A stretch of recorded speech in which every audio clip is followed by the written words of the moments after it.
yeah, what's going on? It's like Really? kept going on zero the We whole get time. additional seconds. I'm like, come on, start already. Oh goodness. Well, welcome, Marion. Very excited to do this with you today, and very excited to have you on our podcast. As you know, I think I've told you this, that I've been a fan of yours and your work for a long time, and I'm very honored to have you on our podcast today. Thank you So so much, welcome. Julia. Thank you for having me. And I can only, return all those kind words. I'm super impressed with everything you're doing. And Genius Women is such an incredible project, empowering, I think, so many females or female identifying people all around the globe. So I'm excited to be here and talk to you about our journeys and see where it takes us. Awesome, awesome. Me too, me too. So before we get into the journeys, I wanted to talk a little bit about one of your favorite images that you shared with me before we got on today. And I know you told me this is a hard question, because there can be, and I know it's hard for me to choose just one too. But I love that you chose this one. It's so stunning. It's just such an amazing image, and I wonder what is it about this image that you love so much? It's always as if people ask you what your favorite destination is, where you want to travel. What is the number one country where you've been? It's the most impossible question, and it's the same. It's the same with my Yes. photos. But the one that I selected is also the background on my phone screen. Screen background. So Mm. that kind of says that I do like it, and it has some story to it, and it evokes some emotion for me. And of course, I've been there. So I don't know if it does the same thing to people who have not been there themselves. But to describe the moment for Yeah. you, we've been on a safari in Zambia and Botswana. And this is 2 weeks into the trip. And, some game Mm. drives are very successful and others are not so successful. And sometimes you just wait for animals to appear and nothing happens. And sometimes something happens. And this particular evening, Hmm. we arrived at a new lodge. So we were just checking in, and the lodge basically said, "Okay, you have two options. Either you check in now and you relax and you go to your room, or you can hop on a game drive right now." And obviously, I chose the latter.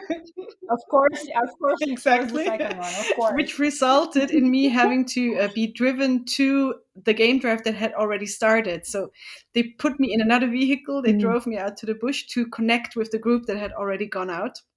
So we were chasing them somewhere in the bush and in the Okavango Delta, actually. And when I joined them, they were like a bit annoyed because they had to wait for me. And yeah, the mood was not ideal. Let's just put it that way. And then nothing happened, really. We were waiting around. We didn't see a lot of animals, and the sun started setting, and we were basically giving up and be like, okay, let's just have, sundowner drinks and go back to the lodge. And all of a sudden, there was like a herd of buffaloes in the background. All of a sudden, all the buffaloes started, running, and you saw the dust, Oof. coming off the ground. Oh, so that's what that is in the image? Because I thought it was fog or It's something, but this all is dust dust. from Yeah, the it buffalo. was a heavy Wow. drought that year, so it was all covered in Uh-huh. dust. The Okavango Delta, usually you go on boat safaris. There was in that year no, Mm. unfortunately, no way to go on boats because it was so dry. So yeah, from all the hooves Mhm. of the buffalo, the sand Wow. was covering the air, and then we saw why they were running away. And it was a group of lions chasing and hunting the buffaloes.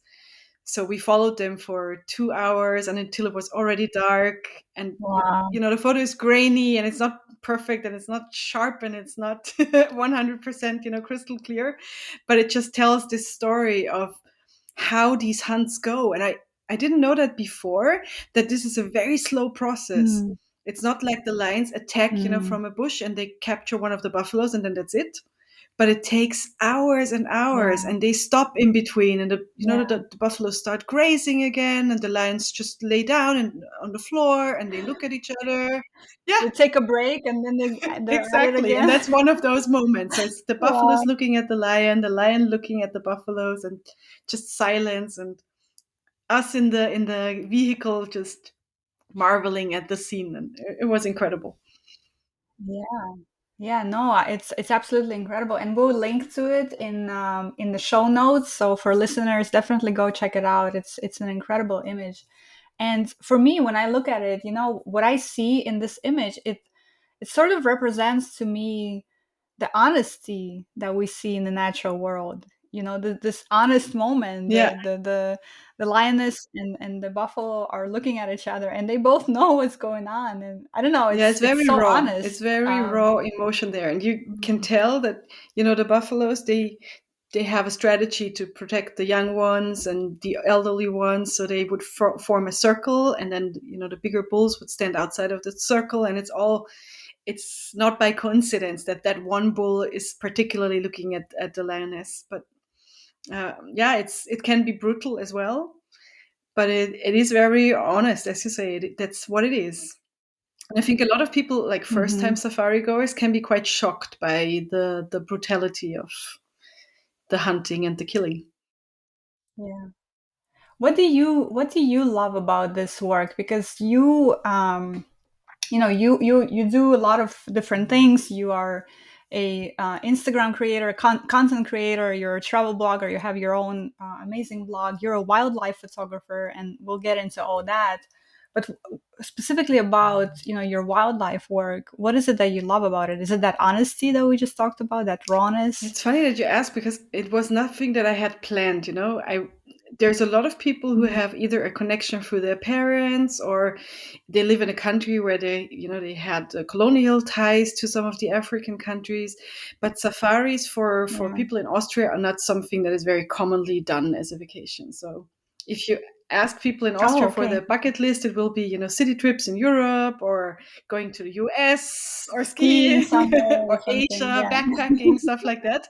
But rarely will it be Africa and safaris. And for me, it was the same. So Mm, I hadn't planned this thing; it just happened by chance.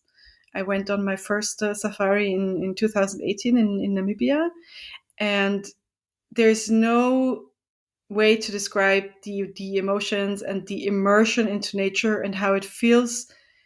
And I don't know why it is like that. There's no rational explanation for me, but it feels like home. It feels like you mhm. arrive there and you're done. You're like, okay, I'm not going back. Sorry. I love that you said it this way because Marion, this is exactly how I describe my feelings when I go to Jordan. I'm like, I'm home.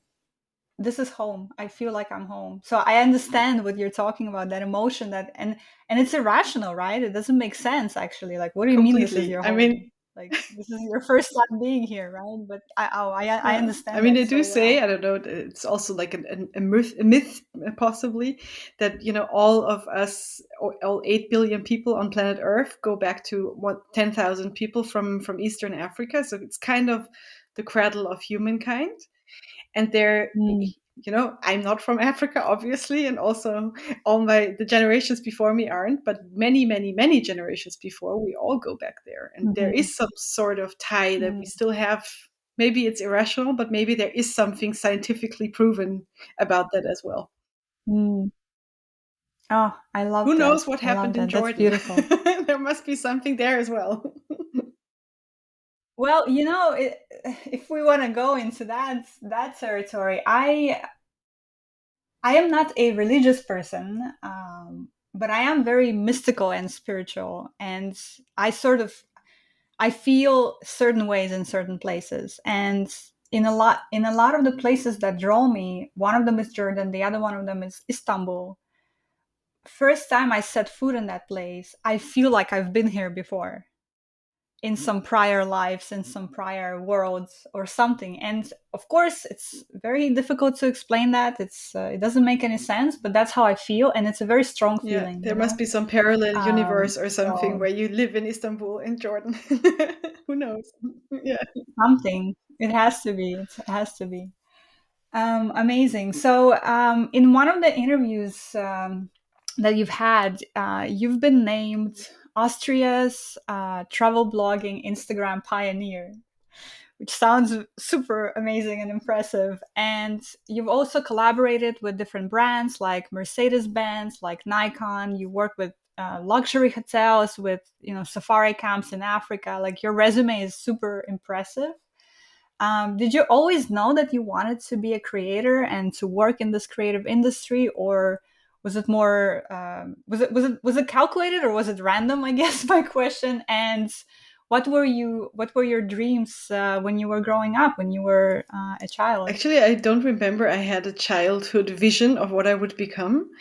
The only thing I remember is that I would record fairy tales for my little brother. So I would make up fairy tales. So maybe, Oh. being a storyteller in kind of a way was already there as a dream. Later, I probably found out that there's no job like that in the real world. So I signed up to study journalism, and Mm. I kind of got distracted on the way. Let's put it that way, by Instagram. Hey, that's such a Yes. common story. That's such a, like, yes. Oh my god. So I actually considered myself to not be creative at all. I thought I had lost that Mm. with my childhood, and I was at a point where, like, okay, even during studying, I switched my. There was like a specialization. I switched from journalism to media management, which is more of the business side Mhm. of media, because I thought this would more fit my current mindset. I was more into marketing and more into selling and the business side of things, and then thought I'm not creative at all until I signed up on Instagram in 2011. So that interview that you quoted, that's kind of true for Austria. I was among the first in Austria. Instagram came Mhm. into being in 2010, and I signed up early 2011. So I was very early on and very active as well. So I used it obsessively, I have to Mhm. say. And this is Mhm. what kickstarted Mhm. everything. I didn't, take photos until then. I didn't have a camera. I had no idea that this could be a path for me. And it all unfolded very, very organically from that. That's amazing. And something that you said there is something that I hear and I see a lot as well. And that's why conversations like this are so exciting to me. That, gosh, what happens to us when we grow up? Like, we have all these things that we do as kids, right? And by the way, we need to swap our fairy tales writings, because I used to That's do that too incredible. when You I was still have little. them. I don't. I do some. They're not here. They're somewhere in, like, my mom's files or something, But I remember these, like, little green notebooks that I had. But, like, what happens to us when we grow up? We lose all of that, right? We lose, and we're like, oh, I need to get a real job. I need to get something sensible, something that Yeah, it's pays the insane. And bills. also, I think there's a phase where you lose, your um, how is it called in English? Your knowledge of what you're able to yourself and your confidence Yes. somehow, which Yes. Because the world tells us, from all the directions, it starts telling us, no, this is not for you. You don't fit in here. You're not good enough for that, right? And when we're kids, we, I don't know, we don't listen to that, I guess, or we're like, we just have our own. Yeah, you're so and right. also, This is I so mean, true. I'm a little older, so there was no social media. All these things were not existing back then, so there were only very traditional paths you could take to become a creator.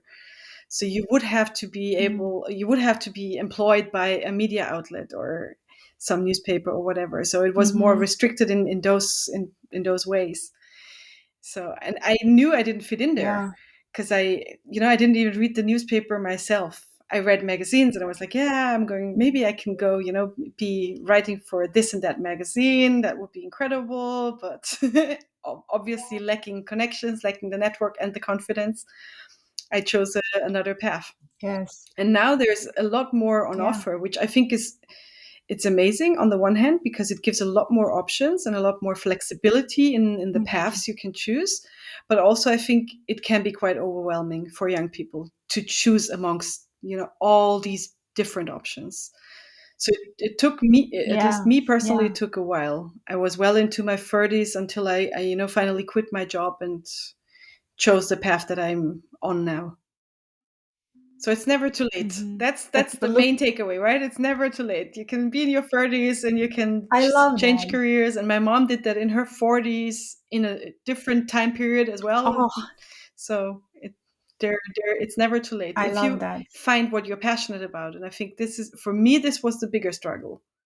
There's kids, they are passionate about music. They know exactly what it is they love, but I didn't have that. I had to dig my way deeper Mhm. to find that. Yeah. And I think the way, like, or a way, not the way, but a way towards that is trying a lot of different things. And yeah, because we have this sort of idealized vision of, oh, just one day I'm walking down the street and all of a sudden my passion strikes me and I figure it out and I know what I want to do with my life. But it doesn't really happen like that, right? It's really like trying a lot of different things and seeing what stirs emotions in Absolutely. I you. mean, even within um photography, there's so many niches and so many different paths to take. And then even within the niche of travel mhm. photography, again, so many different options and paths. And I'm Yeah. still learning. With each job I do, I learn what I'm really good at, what I really love, and what stresses me out or what I struggle with. So I don't think the learning curve ever stops. But it, as you said, it requires Mhm. one thing at least, is to say yes to these things, to these opportunities. And you have to do things even if you're not sure you're going to like it, maybe up front, or you're not sure you are able to do it, you're not confident 100%, Mhm. but you need to take that leap of faith to get where you want to go, step by step. And I don't think it ever ends, Yes. unfortunately. Like, we will never be at that point where we're like, okay, I can lean back, I'm there, I've done it. I'm settled now. I got it all Exactly. figured out. Yeah. But that's that, and I think that's also one of the reasons why I felt like we've connected so well, is that, like, that thing you talked about earlier about not being afraid to reinvent yourself and change things and start over, and like your mom doing that in her 40s.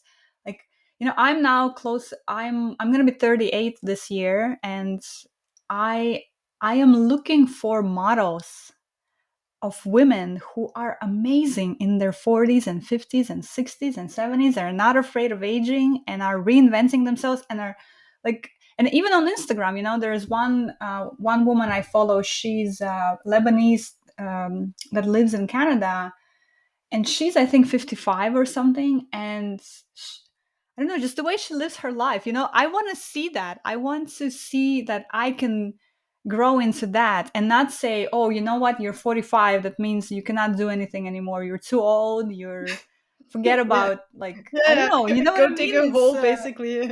Your grave is settled.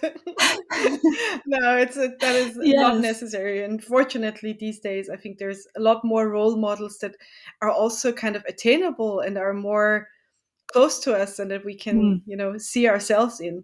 Back in when we were children, right? Our role models were maybe some pop stars, some, I don't know, singers. But now there's mhm. a lot more people who are more on eye level with us that we can look up to, or look to, Mhm. without up. Yeah. I Yes, met an definitely. incredible woman in Kenya. I just have to tell you real quickly, because she's like in her late 40s, and she works for one of the lodges that we stayed at. And she's based in the Mhm. Netherlands, but because of COVID, she was like, okay, no, I'm just going to work remotely from Kenya. I'm just going to that lodge. I'll work from there. And she, just packed a couple of her belongings and went there, not knowing when she will be able to go back. Of course, like, that's a Mhm. situation of privilege, that you can do that as well. Also, no family ties, Yeah. no children that she has to look after. But yeah, she creates her own destiny, and that's 10 years from us now, so it's looking promising. Yes. It is, and it's funny. Recently, I've noticed the shift in me that I'm looking forward to becoming that woman. Because before, I used to be, honestly, I used to be afraid.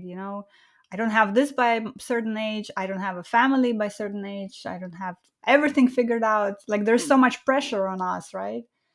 But I don't know, something's changed in me that now I'm like, I can't wait to see how I am when I'm 45 or 50 or 60, and that's a way to, Yeah, like, age, right? To not be afraid of it and to really look couldn't agree forward. more. I mean, we're um, very lucky that we get to, look to these things, and that we are at where we are now in our 30s, so that we have found at least partially our passion and partially also what we're good at, and that we can still, Hmm. form and evolve even further into that and dive deeper into that. And I think the older I get, the more narrow the things that I want to do get, which is kind of, it is Mm. intimidating in some sort of way, because I know much more what I don't want to do anymore. That it's like it's getting less and less opportunities there, but they are much more Hmm. fulfilling. So it's a narrow, but it's Hmm. my path. It's a very individual path, but it just fits me like a glove. Yeah, and I think that's really the journey of life, is figuring out what those things are and following them. And yeah, oh, that's awesome. That's really awesome. Well, before we get into some of the other things that I wanted to ask you, I've always wanted to ask you this question, and I'm so glad that I now have the Now I'm opportunity to afraid. do that. But no, no, no. Tell me, what is the story behind Lady Venom, your Instagram handle? I love that handle so much. And in my mind, I've created stories that it's about, oh, she's this, I don't know, she's this beautiful snake, or she's this Scorpio that goes through the desert. There's venom in it. But I don't know, maybe I'm completely wrong here. So tell us, what's I the love those story? images. I've been struggling with that name actually, because when I signed up on Instagram, this was not a career move, but it was me privately signing up and just using that same username that I had before on all the other platforms. So on Facebook and on Mhm. Napster and ICQ and things that young people don't know anymore. Okay, you're dating yourself Yes. now. You're So I was actually thinking about changing it, but it goes back very simply to a song. So I was very much Mm, into hip hop. So imagine me with baggy pants, skater shoes, the whole drill. That was me in my younger amazing. days. And it's a song title of a band called Swollen Members. Song is called Lady Venom, but I chose Ah, that specific song because there is a dancer in that song, and she has a Scorpio tail, and I'm a Scorpio by oof. like my. Me too. Okay, Me too. I like that. Oh my god. We can sing. We can. Yeah, we have some venom in us, probably sometimes. So I did identify with her in Mm. some way. So that is my personal connection to that song, and I stand by that song. I still like it, even though I don't listen to hip hop so Mm. much Well, anymore. gotcha, gotcha.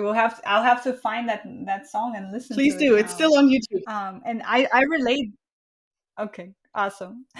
I relate to that a lot, actually, because my own handle, In Search of Perfect, also without, actually, for me it was a translation from a Russian phrase, and you could translate it either In Search of Perfect, but also In Search of Beauty, because it's and actually more about the beauty than perfection. And I struggle with that so much because I'm actually all about not being perfect, and how that's so hard on women to be All right. perfect. I see where yeah, so you are And like, struggling with your own predicament in your username, basically. Yeah. I get that. exactly the same. Exactly, yeah. But also I've had it for so long now, and people sort Yeah, of know it same for now, me. and And no one so knows my real name, so it's like I'm stuck in that. But yeah, at some point we yes, might change that, because at least with me it's like that. If I meet people who have never seen my Instagram account or whatever, they sometimes have very weird associations. So they're like, oh right, so what do you really. do back in your cellar in Austria? So they, You catch men and put them up yes, on I the think that's sticks more and the like idea that they have. So I do prefer the images you have in your head. it's so funny. I didn't get that impression at all. But no, for me it was just intriguing. It was very intriguing. So good to know the actual story.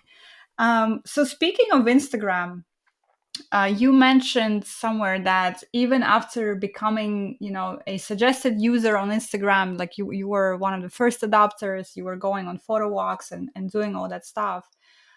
Even after you've, already had a following and started getting more involved with the app, you still viewed this, what, let's call it a profession, I guess, as a hobby. So, what was that point where you're like, oh, you know what? I can do this. I can do this full time. I can make this into my work. And was it difficult to get to that point? Because the reason why I'm asking that is because I think a lot of people are interested, right, in creative careers and creative paths, but getting to that moment where you're like, you know what, I can do this. This can be my thing.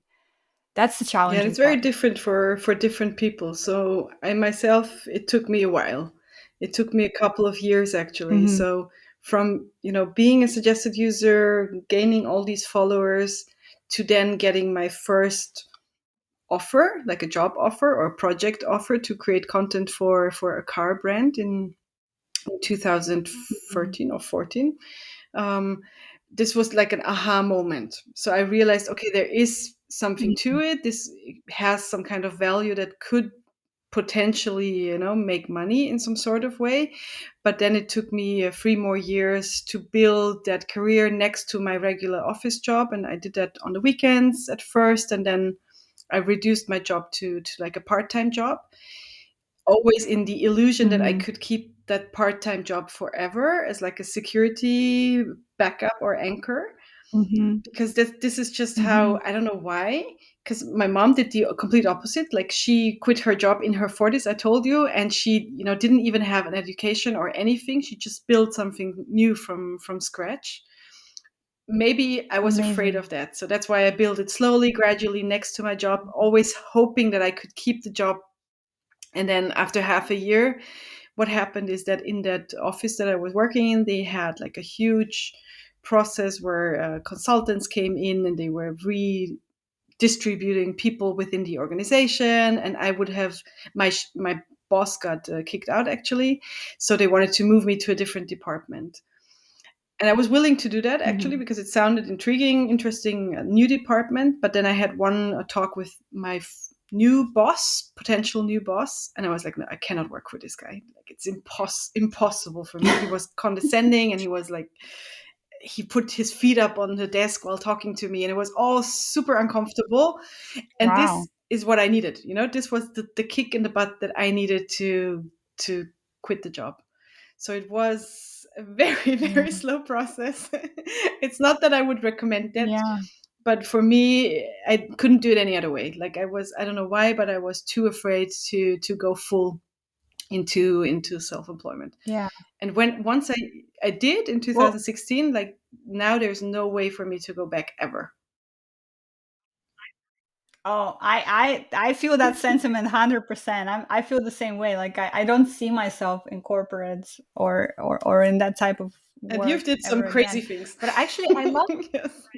You did some my crazy what? things. Like, you did some really hardcore Oh, jobs. yeah. Yes. But what I like actually, I love that you shared this part of your story with us because this is, I actually think more people needs to be talking like what you're saying, because we have this idea that it's like this, right? We quit a job and we start building this new thing and overnight it works. In reality, I think the reality for most people is not that. The reality for most people is that it takes time. It takes a long time to build something, to build relationships with people, to build your work, to know what you like, what you don't like, to know your worth, to charge enough Oh my money. God, yes. Like all those things, they take so much Yes. time. And there is no shame in that. And there is no, it doesn't make you any less of a talented, worthy, capable person if it's going to take you 3 years, 5 years, however I many couldn't years agree more. to Yes. build So something. I think it's just impossible to be stressed out by, Forbes 30 under 30 or whatever other lists out there. Yeah. Because, yeah, it would deter you from your path. And maybe your path, or my path in this way as well, is not that linear and not that clear at first. And even if it's clear, even if as a Mm, 10-year-old, I'm going to be that, I don't know, guitarist, and play for that rock star band or whatever, it might also take you forever or a decade or longer to get yeah. there. But Yeah. but Yeah. there I don't think there is a way to jump over these like holes and just make it quicker by force.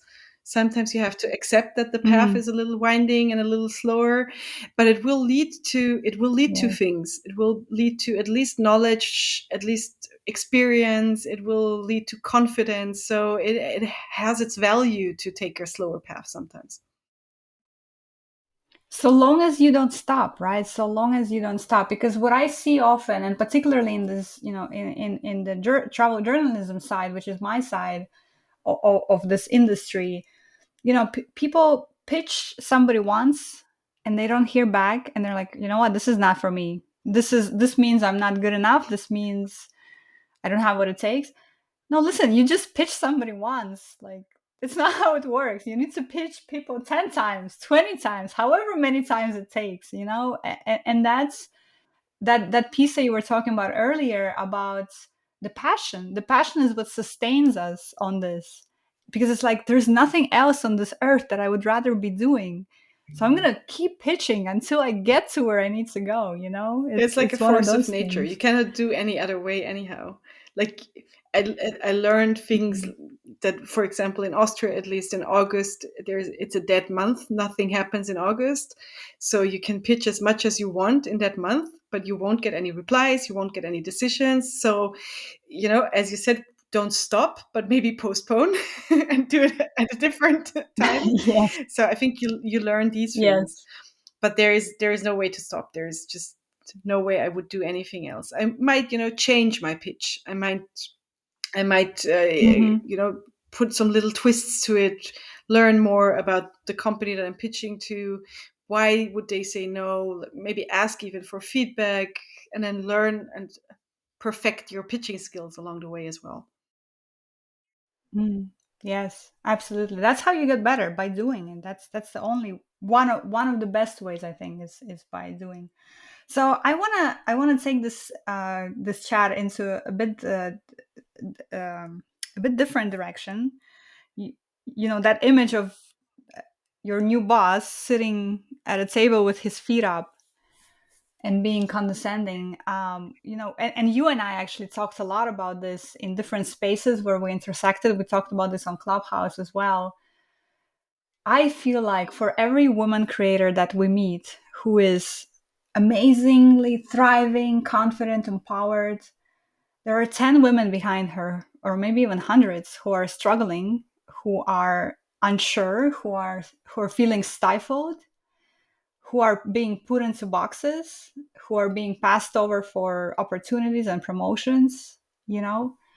And like, there's still so much to do in our industry, but across in different industries in terms of women getting the seat at the table. So what I'm curious to sort of hear your thoughts on, in your own space, right? And particularly as you're getting into wildlife photography, that's a very male dominated space. So how do you feel about the direction where we're going? Are you hopeful? Are you feeling like we need to do more, or like what are your thoughts Maybe on that? just to pick up on what you said first, like for every amazing role model woman, there's 10 or 100 struggling ones.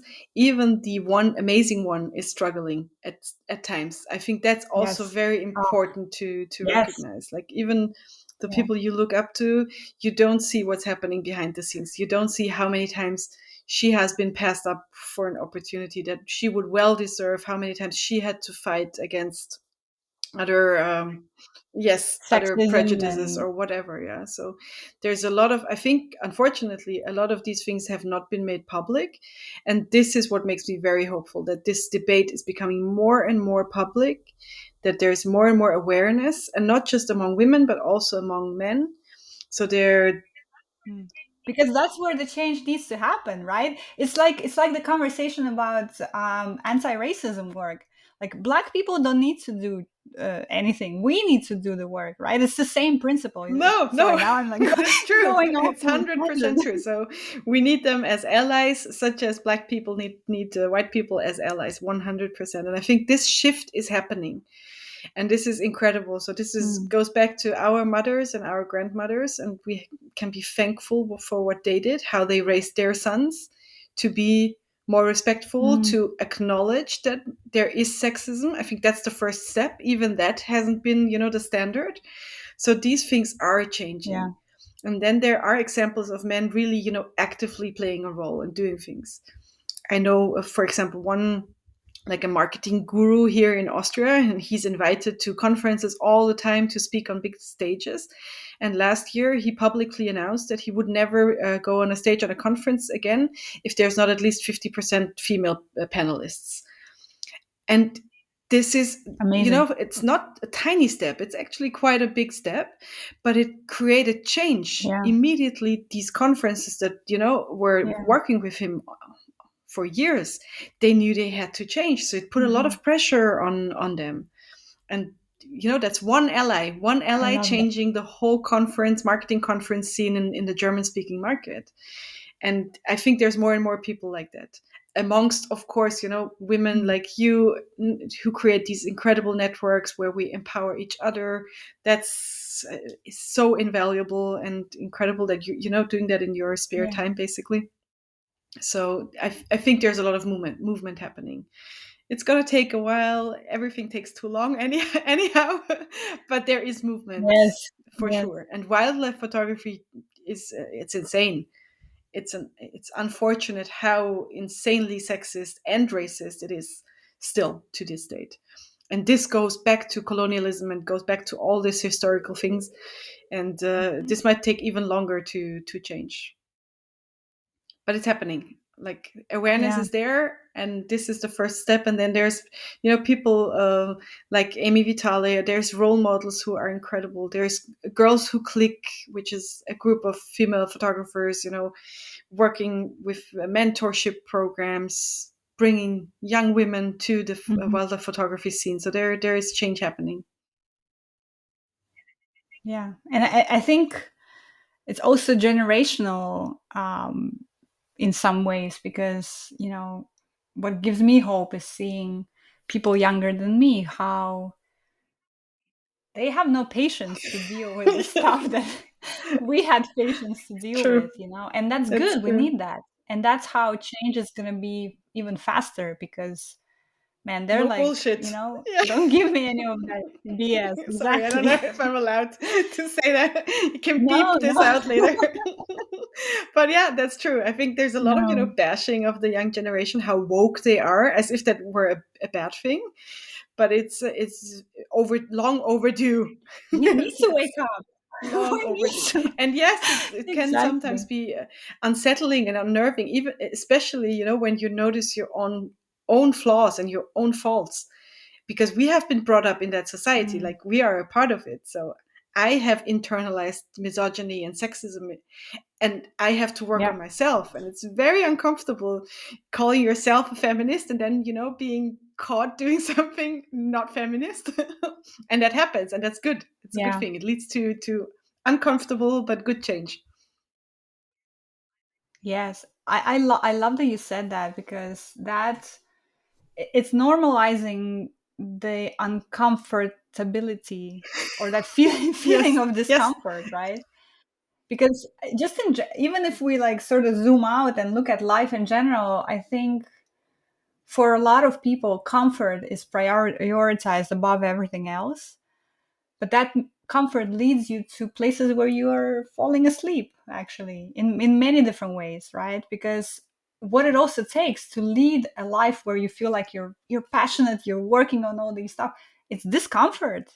A lot of it is very Unfortunately, that's discomforting. very true. Yes, I mean, I'm probably a very bad example because I do like things to be comfortable as well. So I also think there is a huge I don't know if that's an English word, overvaluation of success. So people put too Mm. much value Mm. on I love success, and that. I think that's a huge Love trap it. that we all fall into. And I'm quite good at that, I have to say, at like deterring those things and being clear what I want. Mm. And it's not a standard definition of success, maybe per se, but for me, that is the ultimate goal. And it involves a level of comfort. So yeah, I'm struggling with Mm. discomfort sometimes. But I think that's a fine line Mm. as well, to find the zone. And it's a dance. Hmm. It's a dance that you keep dancing as you move through That's a life, good analogy. I like that. I- Yes, it is. It is. And sometimes if a slow dance is very comfortable, and sometimes you have to get into the techno moves. Yes. I love that you brought us into the space of discussing success, because I've thought about this a lot too, because especially lately, if you look at me and my peers from my prior life, I haven't advanced in the corporate ladder. I don't make as much money as I used to. I don't have a White House picket or white picket fence house and all that stuff. But I define my own success in this way. Sunday night, am I excited for Monday Yes. morning or no? And I am so freaking excited for Monday morning. For the past 5 years, that's been my life. I'm like, I can't wait to work on the stuff I'm working on. And for me, that's like, you know what? That's all that Yeah. matters to me. Yeah. Oh, sorry, I'm even having goosebumps But like I love talking that. about I mean, this. that's so important. So, So I think people need to step back from whatever is portrayed in media as success and find their own version of it. And if, for you, it's this mm, description of your Sunday and anticipating Monday. And for me, it's my freedom. It's my creating mm. my own fate and my own journey, and very much being my own. How do you say? There's a very nice German saying: you're your own. Gosh, I cannot translate it now. There's no way to say that in English. How does it sound? How does it Dein sound in eigener German? Glückesschmied. So you're, I don't even know what that means in English. Someone who makes, iron work. So that is, yeah. And Uh he's huh. ironing his success and his luck and his happiness Ah. and not Oh, I ironing. love that. I love it. You're taking iron Yes. ore and you're like rooting it into Yes, shape that you exactly. want, Exactly. So you're basically. welding maybe your own shape or whatever you could call that. Mm. You know what? We have that same in Russia. We say "кузнец своего счастья." The welder of your own happiness is is That's is the amazing. There phrase in needs to be some Russian. English version of that. We have to look it up. I know. I know. Let's Yes. trademark it now. Amazing. So I want to sort of ask you more about your project, Prince for Wildlife. Tell us more about how that started. And I think you mentioned somewhere that one of your goals for this project this year is to feature more women wildlife photographers, which is amazing. So tell us more about So that. the whole project, summarized in hopefully two sentences, is that we created a fundraiser for African parks by selling photo prints of over 100 very Mm, incredible wildlife photographers, acclaimed, world-renowned ones, alongside emerging talents.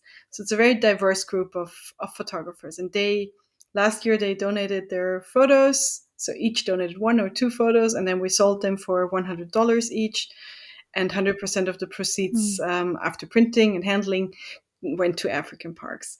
And I mm, never worked in fundraising. I had no idea how fundraising works, and I just jumped into that by chance again. So last year, when COVID hit and I was at home and my planned Africa safari trip was cancelled, um, I started to read a lot about how industries, nations are coping with tourism just being on a standstill, and there was a huge media wave about how happy wildlife is now. That humans are confined to their own four walls.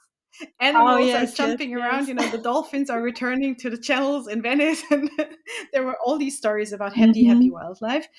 And there was not a lot of media debate about conservation, and how conservation is Mm, closely tied to tourism, and how without tourism conservation is struggling. And this was the hmm. initial idea, to create more awareness for what is happening in conservation without tourism.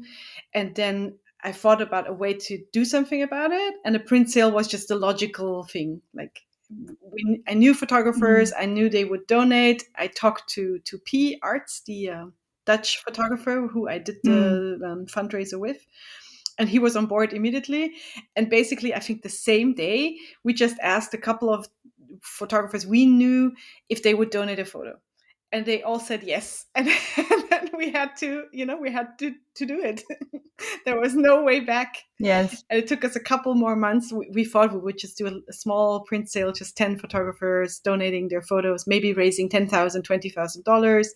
And then it became bigger and bigger and bigger. And we raised over $600,000 last year within a month, which Wow. was mind blowing and such That's a amazing. wonderful, hopeful story amongst all the chaos and depression that the pandemic created. So that's why we're returning this year, and this summer we will come back with another edition of it.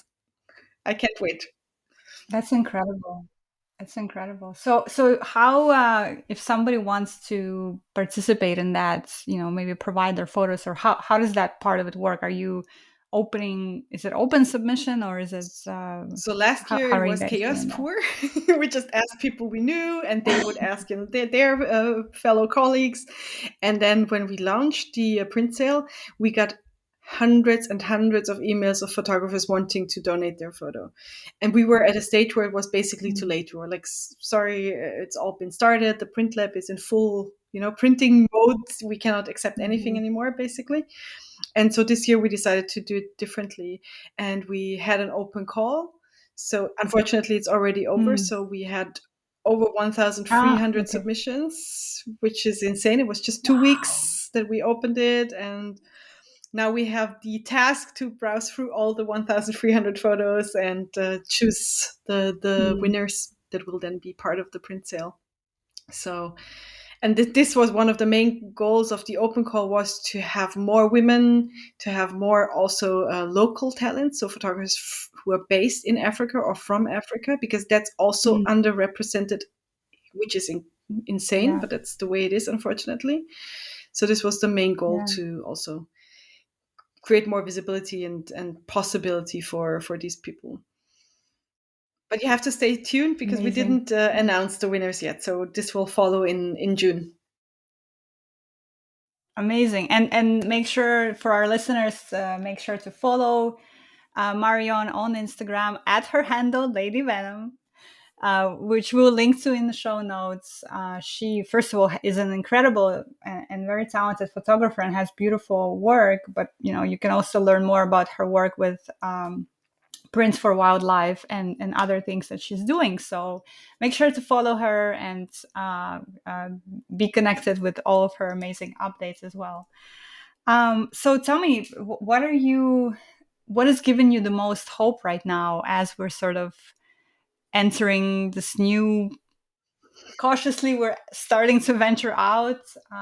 What is giving you hope and joy, both in terms of your own work, but also in general what you're seeing in the Yeah, I world? think this whole tourism pause was not so bad after all. I think there was a lot of time to reconsider how we travel, what our travel dollars actually do at a destination, what kind of impact we create as Mm, travelers. So I think there's also like a shift in awareness that tourism can be used still as a force for good.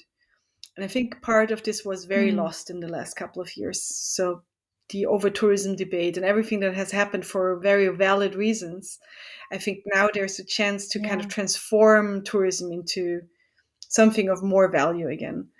I'm a bit fearful of yeah, there's a trend to say, okay, we need, traveling needs to become more expensive, which would mean in the end less attainable for huge groups of a people. lot of people, And a I do lot of believe that people, yeah. traveling is a force for, human connection, for understanding, for ultimately also for world peace, which is very cheesy, but it does do that in a way. And if we limit this to like an elite again, like it used to be 150 years ago or so, I see this is quite dangerous. So Hmm. there needs to be a fine line between altering travel to being more a positive force, meaning impact in destinations, but also still having it Hmm. attainable for hopefully most people on this planet. Huge challenge, Yeah, for sure. definitely. I think the challenge is, for the way I see it, is for people not to go back to sleep. Because it's so Yeah, easy to just say, okay, COVID is back to like it over. was before. Yeah. And you Yeah, and like you have good intentions to change things, but I think the biggest challenge that we have as human beings is inertia, is fighting inertia, because inertia is so powerful, and yeah, going back to just being the same is so easy and so Yeah, like, I mean, it's I don't know. like New So Year's, that's right? At New Year's, everyone has these great plans for the new year, but what happens is there's no pause in between. Like there's just a second between one year mm, and the other year. But now we had like a thorough pause, like a stop, full stop, actually. So that's a good I think point. this created more That's a good room point. for like really internalizing Mm, change and not just saying I will change. mm, We'll see like what mm, reality will tell in the future, but I do feel there has yeah. been some changes also really like mentally, and yeah, so Yeah. maybe even sociologically on some level, that we learn to value time again, learn to value our own rhythm, slowing down, all these things. Mm. I do believe really felt what it means to stop and slow down. Yeah, that's a good point. Yeah, you're right that we had that time to internalize a lot of that. So I'm gonna stay with your hopeful take on this. And on the Let's do positive that. note, yes. Um, yes, exactly. So, what would you say to to a woman who is, who is perhaps already in the creative industry or wants to get into it more and more, but has all of these doubts that we've sort of been talking about? What would you say to her right now?